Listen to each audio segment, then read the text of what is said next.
Well, without any further ado, I would like to introduce our first speaker tonight. He is also a radio show host, and I'll let him give you the details on that. And so here you have it, Mr. Jack Otto.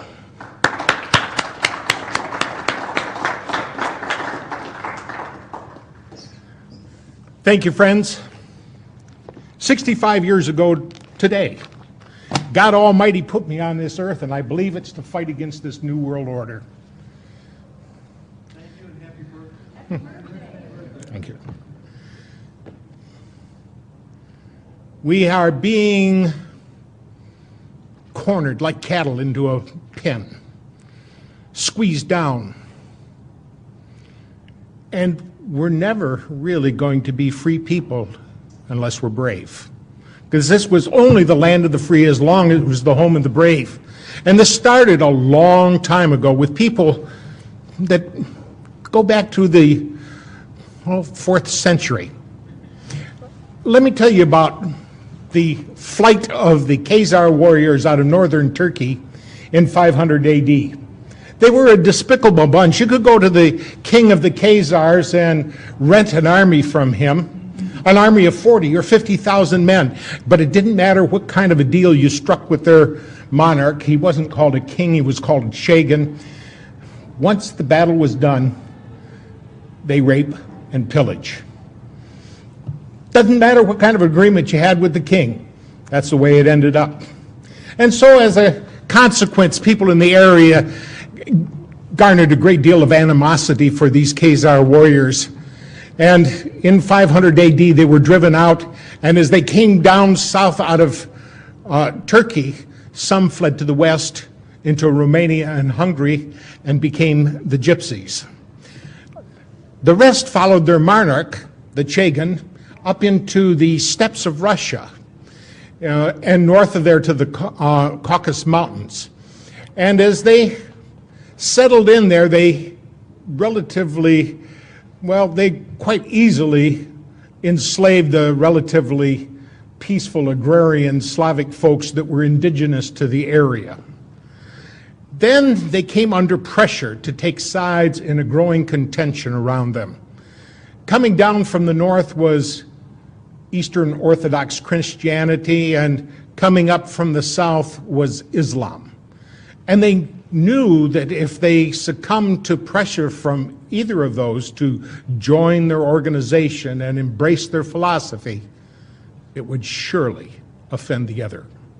And so what they did was a politically expedient maneuver. He called in all the religious leaders of the area, and he got their input, and after the input, he announced, for me and my people, and we're talking about 20 million people and about 4,000 nobility, for me and my people, we choose to become Jews. Now, this was not a heartfelt conversion. This was not something that was deep in their breasts that they felt they needed to make a conversion because they thought that was the proper way to serve the Creator. This was something that was done as a political expediency.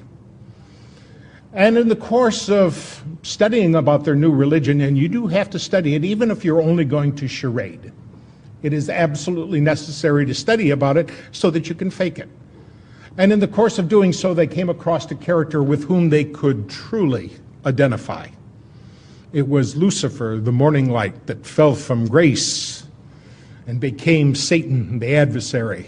And they formed an inner circle within Judaism dedicated to the forces of evil. Let's define terms. What is a Jew? If you look back in your Old Testament, your Bible, there was 12 Hebrew tribes. The 10 northern tribes were called the house of Israel. The 2 southern tribes were called Benjamin and Judah. More properly pronounced Judah, because we didn't get the harder sound to the J until about 200 years ago. So this is what I would call real Jews, people from the tribe of Judah. And when we start talking about the New World Order, we are not talking about these people at all. We're talking about these Khazar warriors that only pretended to embrace Judaism. And so today, we find that about 92% of the people who claim to be Jews really aren't. They don't have a drop of Semitic blood in their veins. They are Khazar warriors with a new bent on life and a goal to conquer, to rape, and to pillage. And that philosophy has come down over time, and we see how effectively they have implemented it throughout history. Now, when they pretended to embrace Judaism, they drew upon the real Jews for some education, and they used the Hebrew alphabet as phonics to codify their Khazar language. And so now we look at that language called Yiddish or Jiddish and find that it is not Hebrew. It only appears to be. Now, these people have run into some trouble over time. In 965 AD, they were overrun by the Varganians, which was Swedish-ruled Slavic people. Varganian is the Russian word for Vikings. And they were militarily defeated, which curbed their expansionist philosophy for some time. And then in 1140, they were literally overrun by the Mongols for Kublai Khan and Genghis Khan. And they were driven down into Eastern Europe. Their monarch, the king, or Chagan as he was called, fled to Spain and Portugal. Now, because these folks were a darker skinned people with black hair and brown eyes, it was easier for them to fit in with the folks of Spain and Portugal and Italy and Sicily than they could other places where they stood out and looked markedly different. And they took a great deal of control, especially in Spain and Portugal, so much so that they were discovered in conspiracy because they worked together to get themselves, one of them, into a position of authority where that person can work in tandem with others to get more of their people in authority and positions of power, and working it up to where they're running the show and milking everybody else. After they fled down into Europe, there was one of them, a guy by the name of Meyer Amschel Bauerberg, who decided to enter into clandestine world government. Meyer Amschel Bauerberg used the symbol outside of his father's silversmith shop, a large red shield, as inspiration for an alias. And he went by the name of Rothschild. That's German language for red shield. Now, Rothschild was born in 1743, and when he was in his late 20s, he formulated a financial enterprise with 12 other entrepreneurs with the dedication, with the interest and the intent of conquering everybody and everything. They were going to do it with fractional reserve banking, and that turned out to be a very successful tool. We found out about fractional reserve banking at the Bank of Amsterdam in 1610 when, like all fiat money inflations, it came to a roaring bust. And they learned from that and wanted to implement it wherever they could so that they could be the ones that benefited from that enterprise.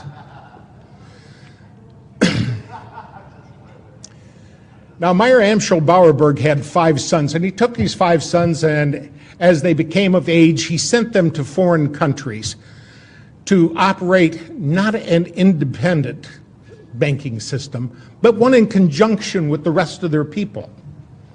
A system whereby Nathan, who went to London and soon proved himself to be shrewd, There was one named Kalman who passed himself off as Carl, and I think he went to Amsterdam.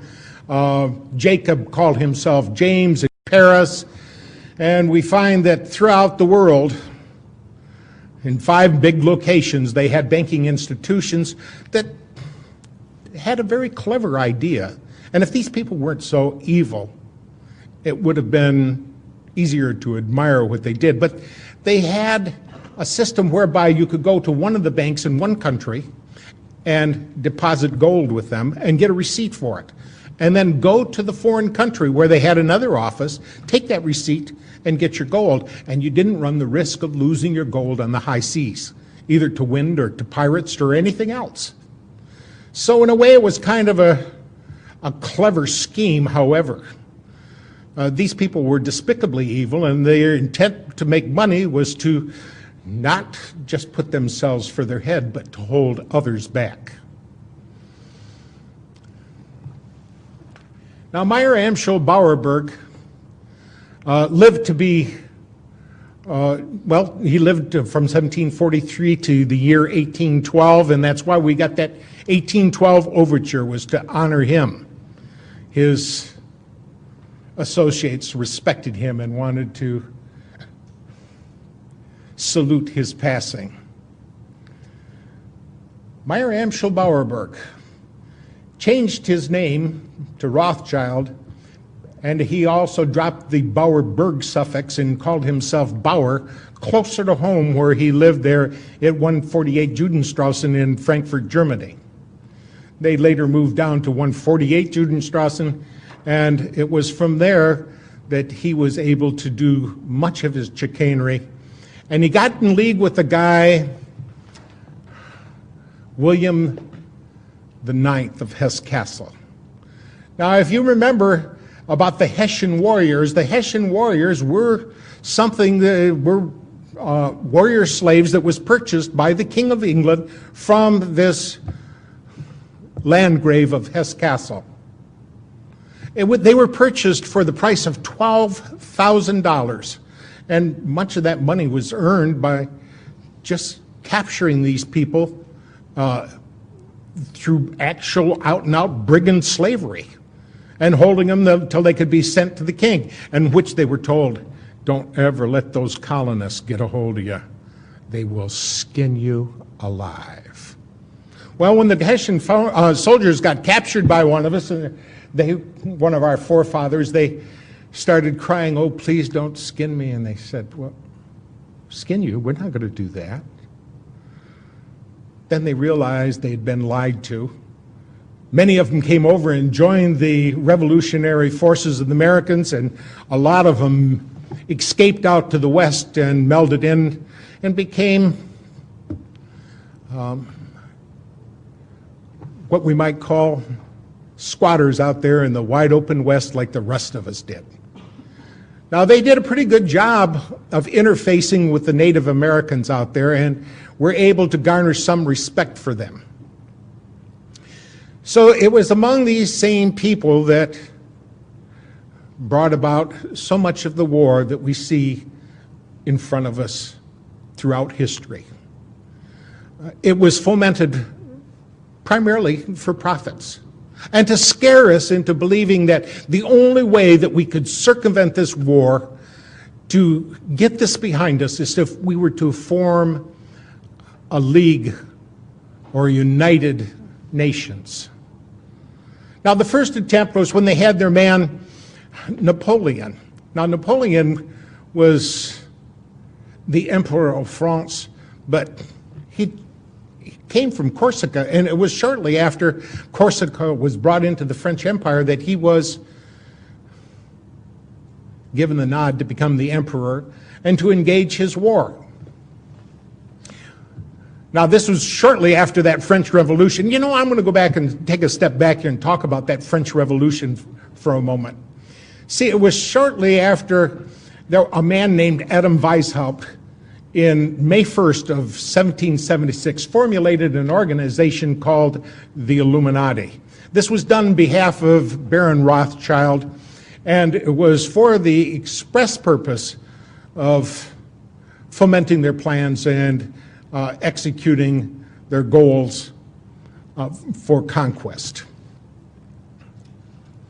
Now, Adam Weishaupt encapsulated a game plan to bring about this world government, and in these game plan he had it mentioned in there that they were to take France in the year 1789. Now these plans were formulated into writing and translated by one of the Ingolstadt University professors, one of Professor Weishaupt's cohorts, a guy by the name of Xavier von Zweck. Now, Zweck translated these into French so that they could be taken to Paris and Silesia. Now, there was a courier, a guy by the name of Lanz, who had been an evangelist minister, but quit God and decided to become an Illuminati agent and a courier, and he was taking these materials by horseback through Bavaria.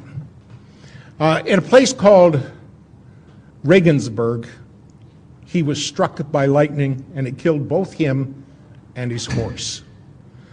And people found this man, this dead man, and his horse with documents in the pouch, and these documents were passed up the chain of command to the Elector of Bavaria, who got to wondering, is there really a game plan out here to conquer the whole world? So he staged simultaneous raids on Rothschild's associates, primarily on Weishaupt's associates, and found a great deal of corroborating evidence, enough to convince them that there truly was a game plan out there to take the whole world. And there were 6 points to their game plan.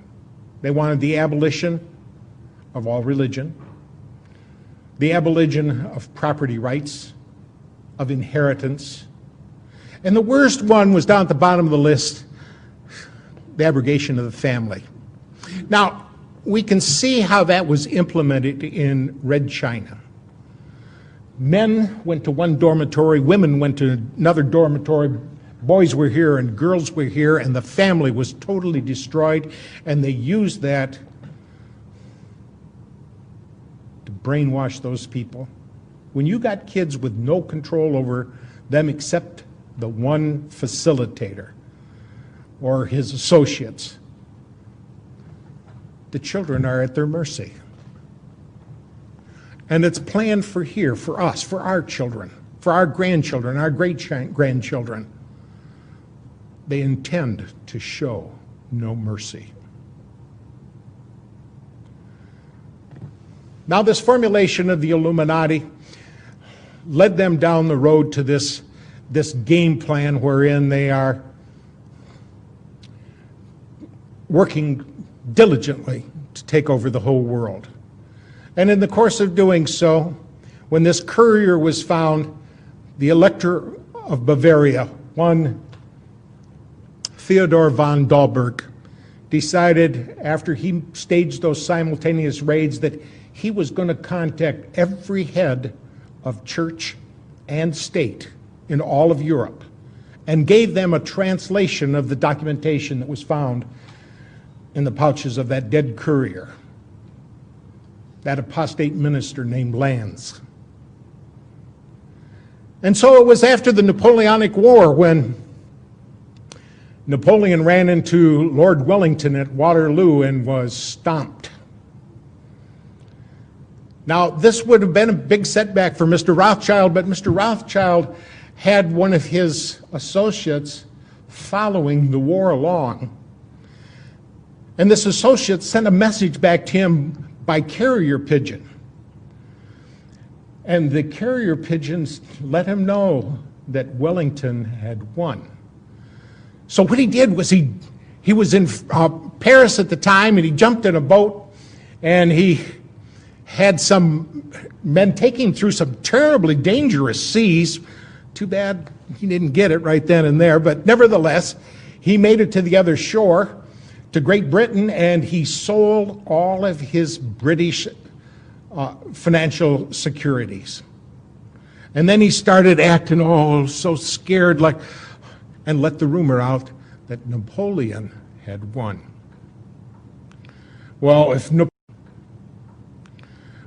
Napoleon had won, everybody realized that their government was not going to be able to honor its financial obligations, and so they started selling theirs. And at the very depth of that despair, he quietly and surreptitiously had some of his friends start buying up those worthless securities. And so almost overnight, he increased his wealth by 21-fold. Now, it was time to disappear for a little while. He wasn't really popular because he had put out a false rumor that Napoleon had won. And when people found out that Napoleon hadn't won and they'd sold their government securities based on a lie, they were a little bit disappointed. But Baron Rothschild was in a position now where he could force a reformation of the Bank of England and cause his people to be put in positions of power and authority. And so, as a consequence, it turned out well for him. It turned out way too well for him. So it was after this Napoleonic Wars that they had this big meeting in Vienna. The Rothschilds had his dignitaries assemble others from around the world, and they said, it is the scourge of war that plagues us. And if we're ever to get rid of this scourge of war, we're going to have some kind of Congress where nations can come together and we can live through this modern age. One of the attendees was the Tsar of Russia. And he remembered the documentation that he had gotten from the Elector of Bavaria, and he had studied it. And he knew about this program by the Illuminati to take over the whole world. And he got up in the middle of that meeting and he denounced the whole process. He pointed out that it was Weishaupt's plan to overthrow all governments and religion and take over the world on behalf of his organization. And he was the man personally who shot down the Congress in Vienna, and Rothschild hated him for it. And he swore that he or his heirs one day would destroy the entire Romanov family. And we saw that happen. Well, it was before our times. We didn't personally get to see it happen, but we sure have a recording of it in our history books. That in November 8th of 1917, I believe it was, that they went in and took over, killed the entire Romanov family, the Tsar and all his children. There's some speculation that one daughter, Anastasia, got away, and another son is alleged to have gone off over to Poland and become a military officer under an assumed name. There's lots we don't know about what went on. Lots we probably never will know about what went on. Because everything has been based on deceit and lies, and we find ourselves boxed into corners based on these untruths.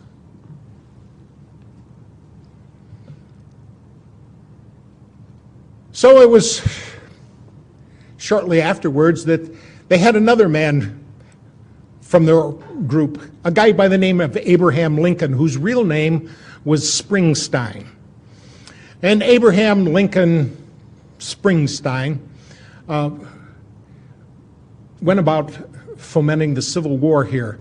I'd like to call it the War of Northern Aggression because we've been lied to about that so much. We were told that was a war over slavery, but it wasn't. There was a war over states' rights. Two of the southern states, Virginia and North Carolina, had long ago outlawed slavery. And yet, it was used to rally northern forces. You know, that's the kind of thing I'd be willing to take part in. I would like to stop slavery wherever it could be found. And I'm sure it appealed to a lot of people to put an end to that despicable act of holding another human being like you would an animal and making them work for whatever you feel like giving them. Now, Abraham Lincoln had right in his cabinet a guy by the name of August Belmont. And August Belmont wasn't his real name. His real name was Schoenberg. He was a Rothschild agent. And down in the other camp, they had a Rothschild relative, a guy by the name of Judah Benjamin, who was the head of the secret police down there. And after that, Abraham Lincoln resented his involvement with these people. And he made a speech in which he said, I feel at this time more fear for my nation than any other time, even during the war. An era of corporations has been enthroned and corruption will grow in high places. And we will end up with the wealth of many aggregated in the hands of the few. Now his resentment resulted in action, and he decided he was going to issue greenbacks. He'd had enough of working with these people, and they would not put up with that. So they sent in one of their own, a guy by the name of John Wilkes Booth, a bad actor, who dispatched Abraham Lincoln so that, and it was done in conjunction with the Jesuits. See, there are so many of these Illuminati organizations out there. The one we just described by Adam Weishaupt was called the Bavarian Illuminati. There was another Illuminati called Avion over in, I believe, in Great Britain. There was one in Switzerland, and there was another one in France, the Grand Lodge Orient de la France. And there's a very important one called the Alumbrados that was formulated in Spain. Now the Alumbrados is Spanish for enlightened ones. And the Alumbrados only existed for about 20 years before they changed their name. They changed their name to the Society of Jesus. They called themselves the Jesuits, and they pledged themselves as the protectorate of the Pope. And when you got the Illuminati protecting you, it's the kiss of death. Well, we find about the time that this Civil War was over, there was a guy who had been born in Boston, Massachusetts on December 30th, 1809, a guy by the name of Albert Pike. He was an impressive intellect. He was a Harvard graduate back when it really meant something. He was the master of 16 languages, and he was a despicable son of a... because he openly worshipped Satan. He was part of an organization called the Palatalists. He was the one that converted this Knights of the Golden Dawn to the Ku Klux Klan. And he was the author of a book called Morals and Dogma. It is the most revered text among the Masons. And in this text on page 321, Albert Pike said, "It is Lucifer, the morning light, whose seething energies you must learn to control or implement."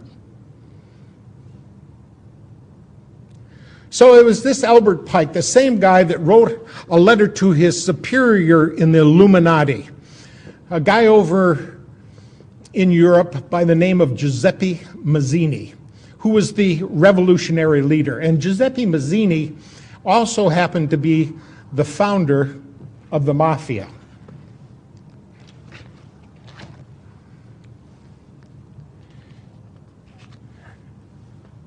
This letter that he wrote to Giuseppe Mazzini on August 15 of 1871 outlined 3 world wars. And the first of those world wars was to be fomented between the differences between the German nationalists and the Brits, and end up with the downfall of Tsarist Russia and the rise of communism.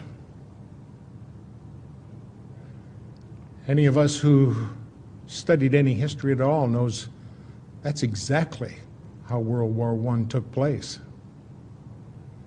Then World War II was fomented between the Zionists, between the German nationalists again, and the Brits to bring us in. And in World War II,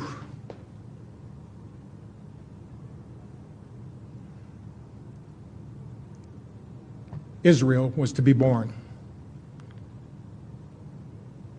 And the Zionists were given power. So since the first 2 wars came off just exactly as that letter said, and that letter used to hang right in the British Museum Library until 1977 when Baron Rothschild became a director.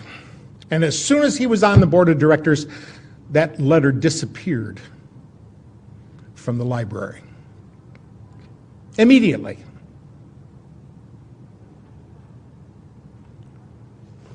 But since that letter so clearly delineated the first 2 world wars, I think we have to look at it seriously and take it to heart when it says in there so clearly that the Third World War will be fomented between the Zionists and Islam. Does anybody see that materializing today? Every place we look, we can see it happening. And we can see that the power they have here in this country to run things and to pull the nastiest little scams, and America believes it. Because they don't realize who it is that owns the newspapers. They don't realize who it is that owns the television. And sometimes they don't care.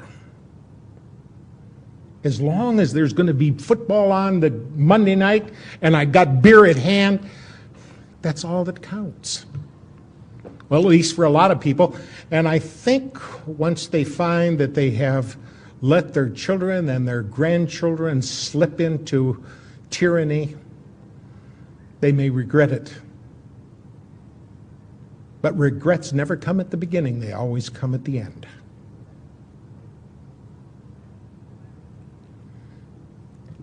We can see World War III shaping up just exactly like they planned for us, and not enough of us are doing what's necessary to stop it. Look at all the empty seats we have here. America should be flooded to this cause. They should be interested in what is transpiring. They should be interested in who's doing what and to whom. It was right after World War I that J.P. Morgan was given the job of gaining control of the newspapers. They knew they must be able to control human thought with input. And if you can realize that the human mind is a whole lot like a computer, the old garbage in, garbage out effect takes place. If you can control what people hear and see, then you can pretty much control what they think. And they were able to utilize newspapers and now radio and television for just exactly that purpose. Now, there were 78 newspapers, major ones, that they really needed to get control of, but J.P. Morgan thought if they got 25 of them, that would be enough to control things, but it wasn't. They realized soon afterwards that they had to get all of those newspapers under their control, and we got the likes of guys like David Rockefeller, who announced that he wanted to thank the people of the Washington Post and the New York Times for respecting their pledges of discretion at the CFR and Bilderberger meetings. And he said if it wasn't for their discretion, it would not have been possible to prepare the world for a new world order. Oh, we heard George Bush say that a lot, didn't we? George Bush Sr. He was always talking about New World Order. When he went into Iraq, he said, this is much more than about one small country. This is about a big idea, about a new world order. There's a lot of people don't even know that on the back of their dollar bill where they see that all-seeing eye of the pyramid, what that means. They don't realize that's occult symbolism that was put in by these Satanists during the Roosevelt administration by his vice president, a guy by the name of Wallace. They don't speak Latin, so they don't realize that Inuit Coepitus up at the top says announcing our enterprise. They don't realize down at the bottom of the pyramid where it says Novus Ordo Seclorum, what they're talking about is Novus is new, Ordo is order, Seclorum is world, the entire world minus God.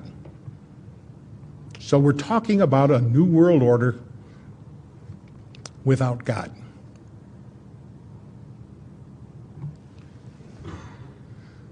We have little time left.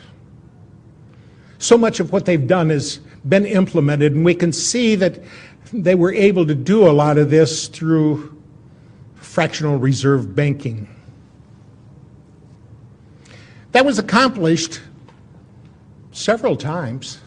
We had central banks here in America, even when they weren't supposed to be, when the people were against them.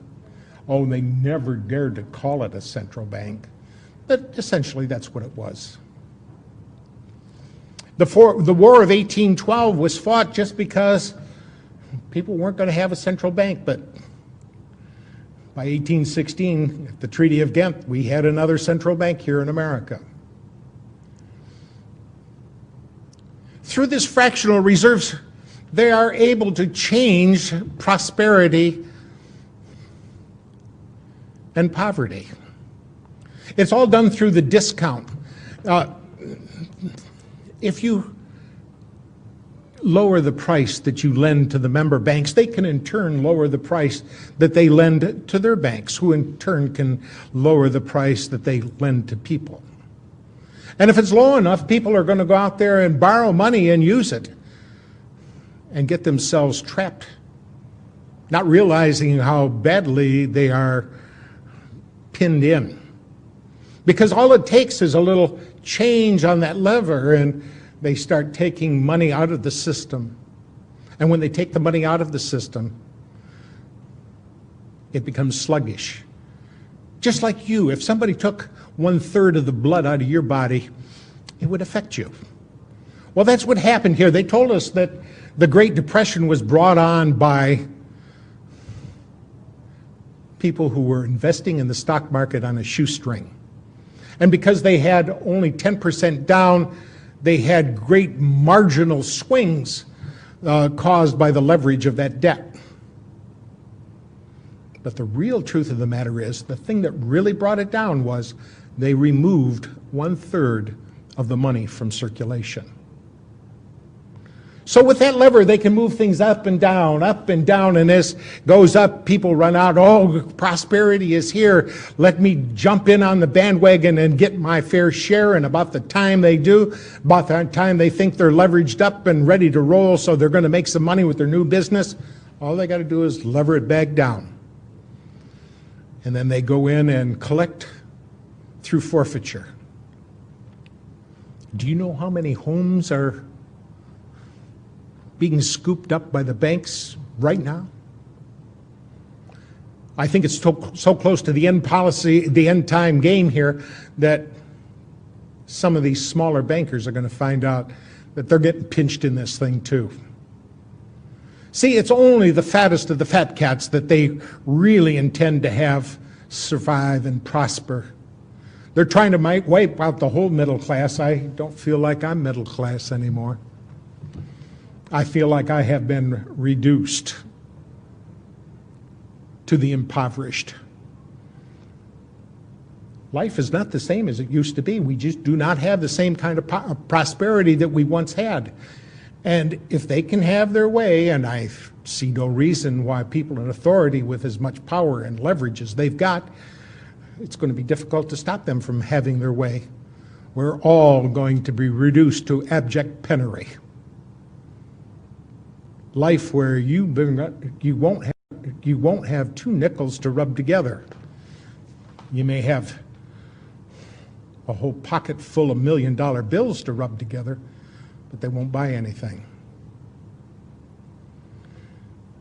Now, after World War I, they had this big conference in which they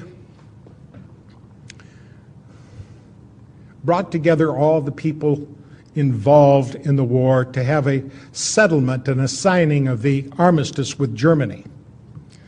On one side of the table was Paul Warburg. On the other side of the table was his brother Max Warburg. In total, there were 117 of these false Jews, as I prefer to call them. And we would not know about this except one of the guys there, a guy by the name of Benjamin Friedman, who was the bagman for Henry Morgenthau Sr. He became a Christian, and he decided he could not live with the secrets that he held, and he started talking about what had transpired, what the real game plan was, who was involved in it, and what their plans were for our future. An unseemly plan for our future.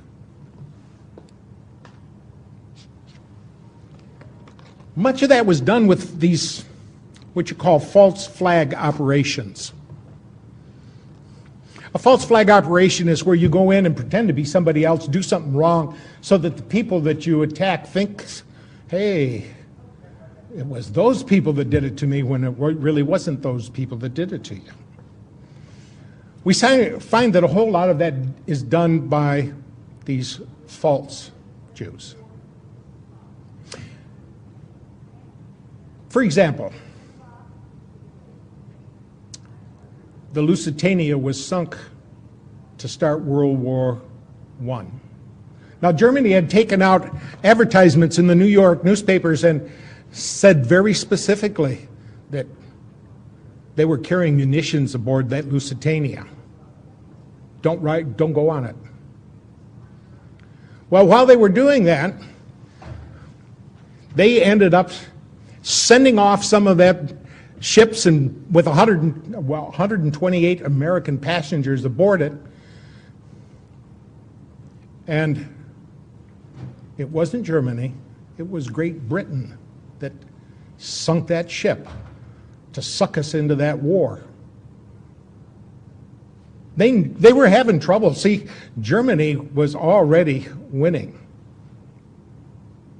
And they didn't like the idea at all. And so these characters went over to the King of England and said to the King of England, now, you don't have to surrender to Germany. If we can bring America in on your side, if we can cause America to start fighting your battles for you, would you support a homeland in Palestine for us? And the King of England was, what do I do? Do I surrender, or do I agree to let somebody else have that home? Oh, yeah, we'll support that. So in November of 1917, the King of England sent a letter called the Balfour Declaration to Lord Rothschild, whom he called the most eminent Jew. I think he should have called him the most eminent false Jew, because the real Jewish people have absolutely nothing to do with this New World Order, this aggrandizement of power and the passion to dominate others. This is all among these Khazar warriors that only pretended to embrace Judaism in 741 AD.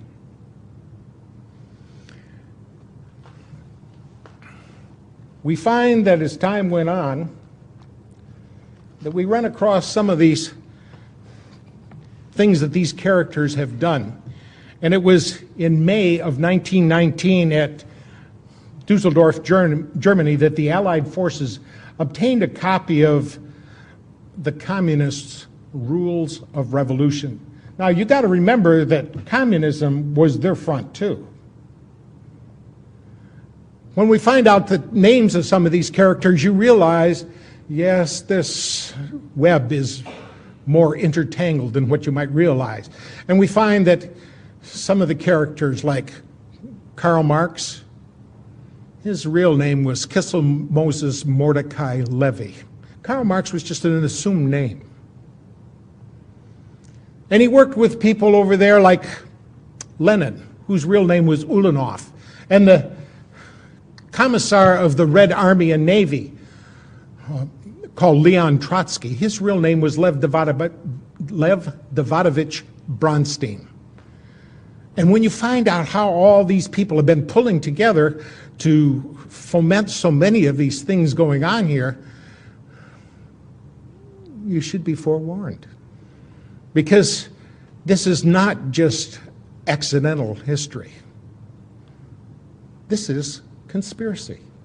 People working together to do wrong. And by definition, a conspiracy is just two or more people planning in secret to do something wrong. And by that definition, there must be thousands, millions, maybe even billions of conspiracies going on all the time. But you mentioned something about what's going on. Oh, that's one of them conspiracy nuts. We've all been vilified by that label. Conspiracy nut is kind of like anti-Semite. It's just a buzzword to say, they're onto us. They know who we are. They know what we're up to. Let's jump on them and vilify them, and that's the way they operate, through vilification. And if vilifying isn't enough, they'll trump up some charges. And if that's not enough, they send in the wet agents to spill some of your blood. Well, in Dusseldorf, Germany, the communist revolution, rules of revolution came to light, and in 1946, a U.S. Attorney General obtained a copy of the same rules from a known member of the Communist Party. And today, these same rules are in effect, and I want you to compare these concepts with modern occurrences. There's three of them, ABC. A, corrupt the young. Get them away from a religion. Get them interested in sex, make them superficial, and destroy their ruggedness. We sure have a lot of wimps today. A lot of these young kids coming up just don't seem to have what it takes anymore. But they've been through the public fool system. They've been nurtured by their television. And it's hard to think anymore. It used to be when you went to school, they taught you how to think. Now you go to school, they teach you what to think. B, get control of all means of publicity. Thereby, and there's 7 parts to that, get people's minds off their government by focusing their attention on athletics, sexy books, plays, and other trivialities. And boy, have we become trivial. 2, divide the people into hostile groups by constantly harping on controversial matters of no importance.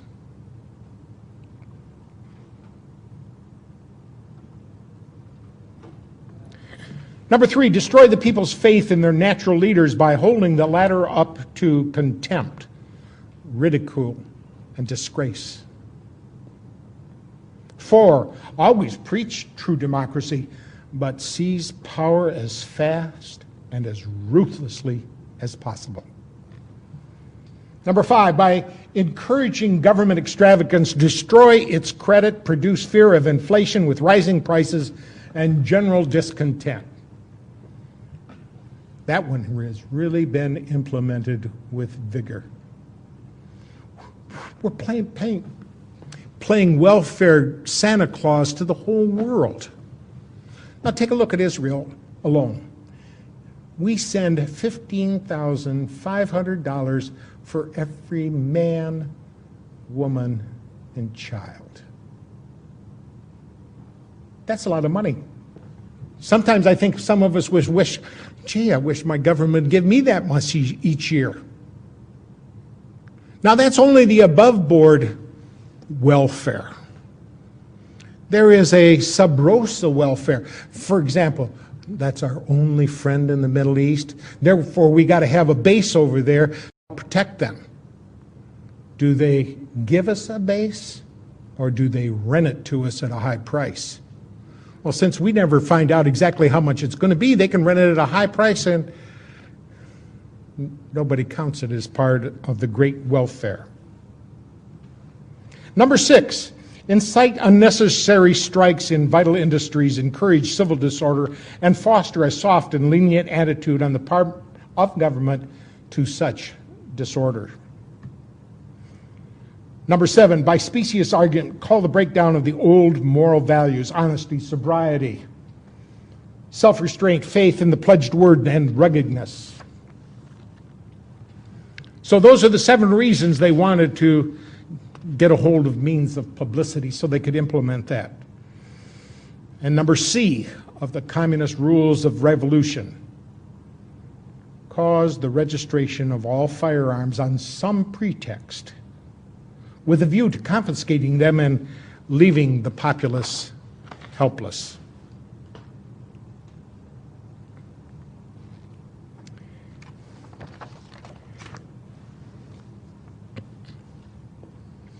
So many of these false flag operations have gotten us into big trouble.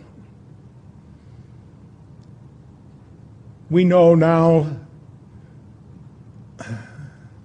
that ship, I think it was the Maine, that was sunk down there in Cuba. We were told it's because the Spanish had mined the harbor, but we now know that the explosion took place inside the ship.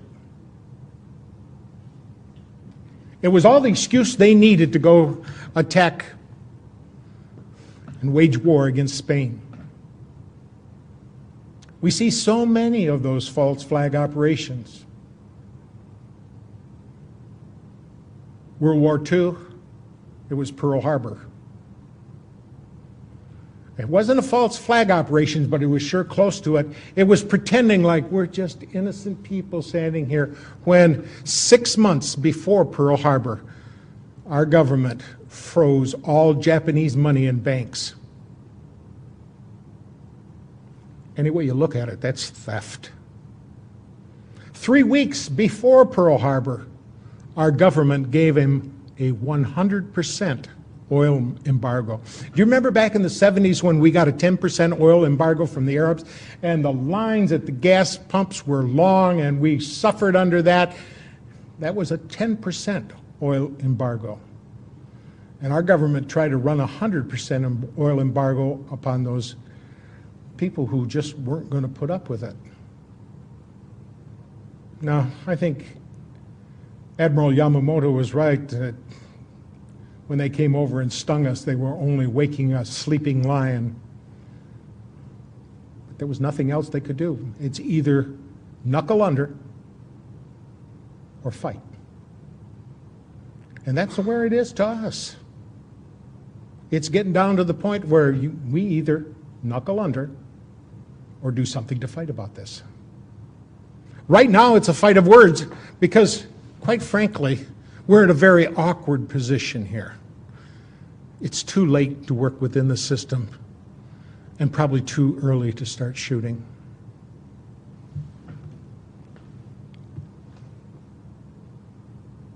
And I think there's a whole lot of us here in America that really and truly are gutless.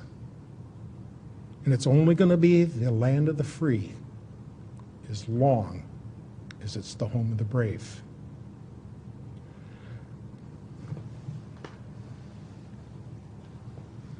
Well, we can see that after World War II, Franklin Delano Roosevelt, whose real name was Rosenfeld, hooked up with his good buddy over in the Soviet Union, a guy by the name of Joseph Stalin. His real name was Joseph Vissarionovich Jugashvili. Gashvili means son of. And he let his good buddy Joseph Stalin oversee the elections in much of Europe. And ironically, all those people decided to become pawns in the communist superstate. It was Joseph Stalin that said so clearly, and we better pay attention to what he has to say, those who cast their votes decide nothing. Those who count the votes decide everything. And we saw that happen here not too long ago in America because George Bush got elected. And it was his brother down there in Florida that sure did a lot to swing the votes. Remember all those hanging and pregnant chads and all the excuses they had to not count a lot of votes and to count other ones that they shouldn't have. And that reared its ugly head here again in 2004 because down in Ohio, the people who were in charge of the election commission said to the people who were bringing in the voting machines, all right, open up your voting machines before the polls start here because I want to see ahead of time that all the registries are set to zero, that there are no names inside. And they said, oh no, you can't look inside these machines. It's for security. It's for the sanctity of the vote. We must not let anybody look in the machines. And they said, we're the ones in charge of seeing whether or not the sanctity of the vote is taken care of. You're going to open up those machines right now. And there was a lot of protesting, a lot of weeping, and a lot of wailing, but they did end up opening up those machines. Every machine had 300 to 400 votes for Bush on it already. It was a big deal down in Ohio. It was on television, it was in the newspapers, but it just didn't make its way around the rest of America. Why? Who owns the newspapers? Who owns the television? Who owns the radio? The same people that own the voting machines. There's only 4 companies here in America that own voting machines, and every one of them are mafia affiliates. Now these television stations, ABC, NBC, CBS, and all the rest of them that have any influence and any power whatsoever, got together and formed a new corporation. It's called News Election Services. And they're the ones that feed information into the news election services about what's transpiring in the election and getting information back out of it. And so they have control. And it matters not who we vote for. What really counts is who does the television and the newspaper announce to be the victor.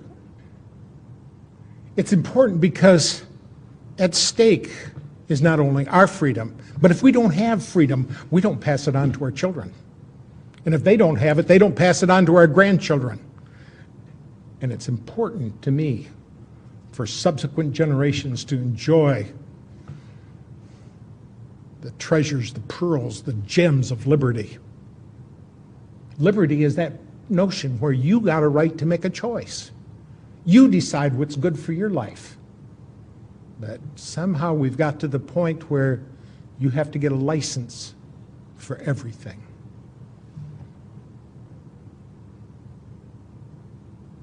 But as long as the people don't speak up, as long as we don't do what's necessary to inform the others around us, as long as we act lethargically rather than robust and animated champions of liberty, it'll slip right through our fingers. I have to ask you, are you willing to crank it up? Are you willing to pass out more DVDs? Are you willing to talk to more people? Are you willing to do what's necessary to safeguard our Constitution? For it was, I think it was Daniel Webster that said, safeguard your Constitution, for miracles do not cluster. What has happened once in 6,000 years may never happen again. And if the American Constitution goes down, there will be anarchy in the world. Let's safeguard it like it's precious. Thank you.